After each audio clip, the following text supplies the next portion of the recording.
Welcome to Mossrock tutorial videos. In this short video, we're going to cover the basic functions of the induction cooktop. Okay. To turn on the induction cooktop, you simply need to touch the power button. Okay. You're going to select the burner that you would like to control. Simply press that burner. Okay. This dial down here, you can either slide your finger to turn up the power or just simply press the power level that you want. Okay. When you press the boost button, it'll show P, that's for full power. This will heat up the pot or pan extremely quickly. Okay. You'll notice the hum, that is just the function of the induction cooktop.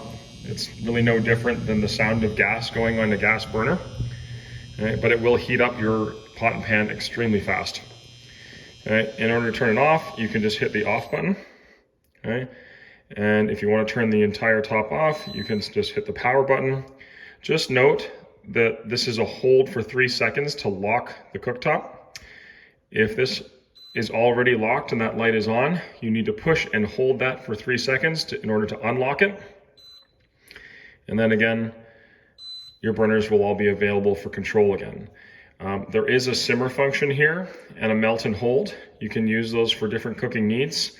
Those do work quite well. Again, press the burner you'd like. You can press the simmer button and it'll just cycle the induction on and off in order to give you a simmer function.